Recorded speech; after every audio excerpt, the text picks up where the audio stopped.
Atau sangkamu ke-18 orang yang mati ditimpa menara dekat Siloam lebih besar kesalahannya daripada kesalahan semua orang lain yang diam di Yerusalem?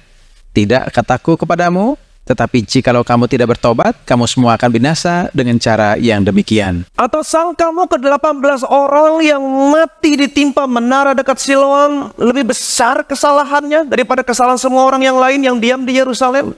Tiba-tiba menara jatuh, ketimpa, mereka semua mati. Tragis.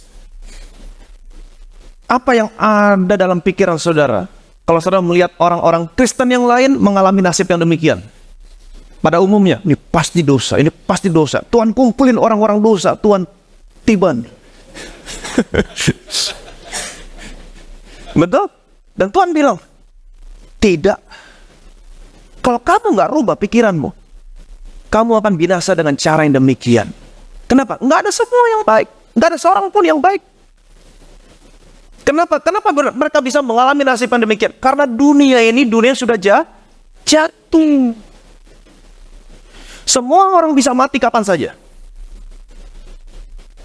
Tapi kalau hari ini saudara masih tetap hidup, tetap sehat, itu semua karena kasih karunia Tuhan.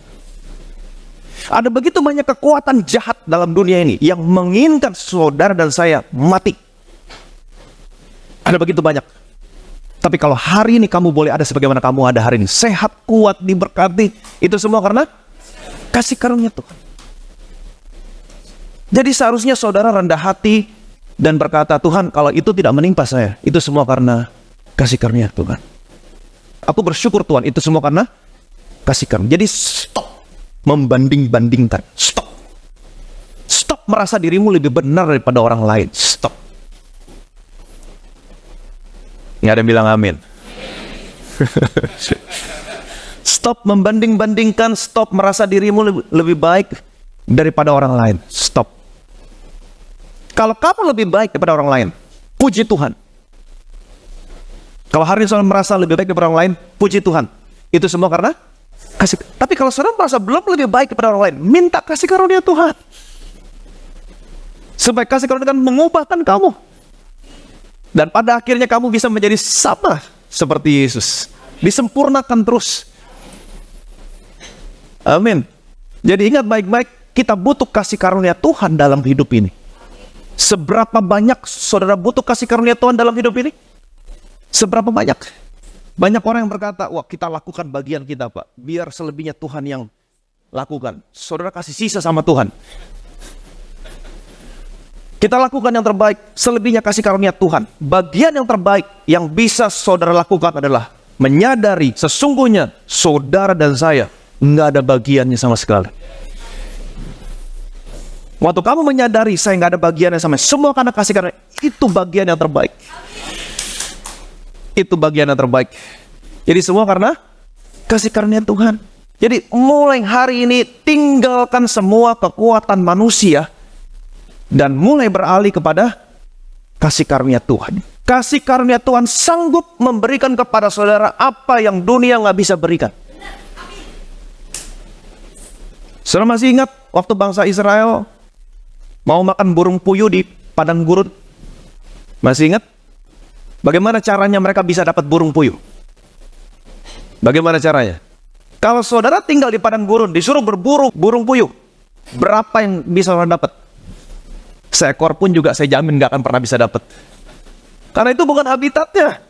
Habitat burung puyuh itu di tengah hutan, di lapangan terbuka, habitat aslinya ya. Di dalam hutan, di padang rumput. Bukan di padang gurun. Itu habitatnya. Nah bagaimana caranya mereka bisa makan burung puyuh? Tuhan menghembuskan anginnya, membawa burung-burung puyuh begitu banyak untuk kasih makan 2-3 juta orang. Kemudian ketika burung angin dan burungnya sampai di perkemahan orang Israel, Tuhan jatuhin semuanya. 2-3 juta orang Israel makan burung puyuh sampai kenyang. Itu all you can eat yang pertama. Dan mereka makan sampai kenyang, sampai keluar dari hidung. Saudara bisa bayangin. Kasih karunia Tuhan sanggup memberikan kepada kamu apapun yang kamu butuhkan dalam hidupmu di saat dunia nggak bisa berikan. Amin. Jadi kamu butuh kasih karunia Tuhan. Sekalipun keadaan yang nggak mungkin, tapi kalau Tuhan kasih karunia sama saudara, apapun yang kamu butuhkan akan datang berlimpah-limpah. Yang percaya boleh bilang amin. Jadi mulai hari tinggalkan semua kekuatan manusia.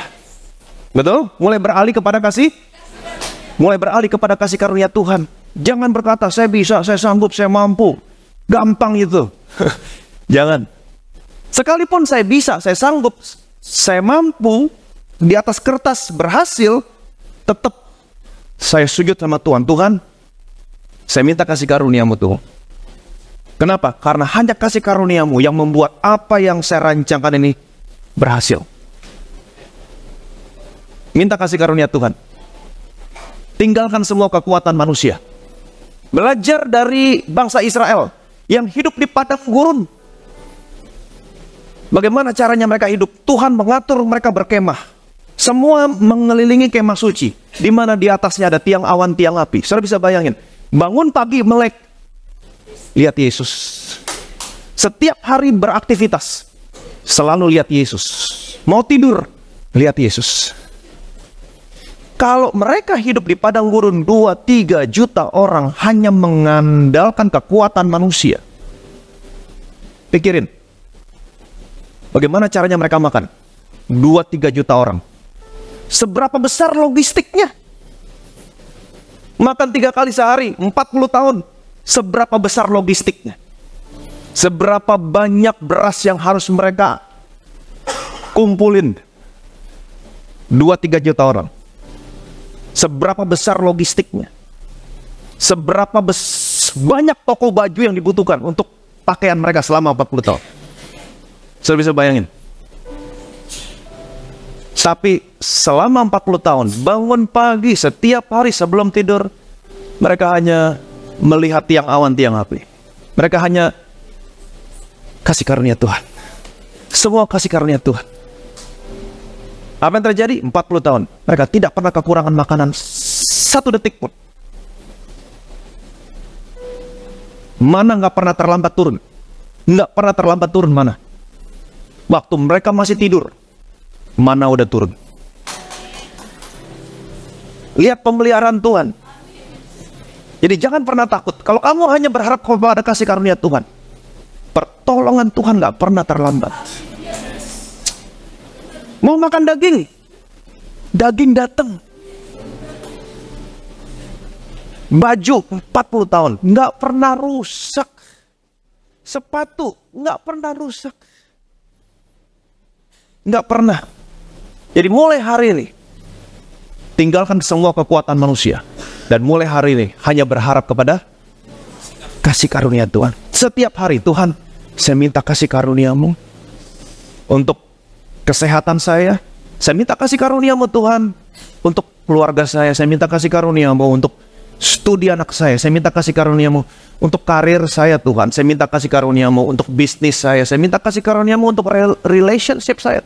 Semuanya minta kasih karunia. Tinggalkan semua kekuatan manusia hari ini. Minta kasih karunia Tuhan. Karena kamu hari ini hidup di bawah kasih karunia Tuhan.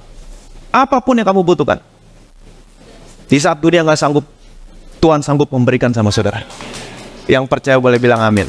Jadi ingat baik-baik, saudara dan saya hidup di bawah kasih karunia. Tapi bukan itu yang kita pelajari. Yang kita pelajari adalah bagaimana caranya kamu memiliki pandangan dan sikap terhadap orang Kristen yang lain di saat orang Kristen yang lain mengalami sesuatu yang buruk. Jangan lagi memiliki pikiran, ini pasti dosa, ini pasti dosa, ini pasti dosa. Ngomongin gak ada habisnya dari pagi sampai sore. Ini dipanjang-panjangin masalahnya. Ngomongin habis-habisan. Itu sebab saya berkata, nggak habis pikir. Ya karena kamu pikirin habis-habisan. Stop. Tuhan udah bilang, jawabannya jelas. Tidak kataku. Bukan.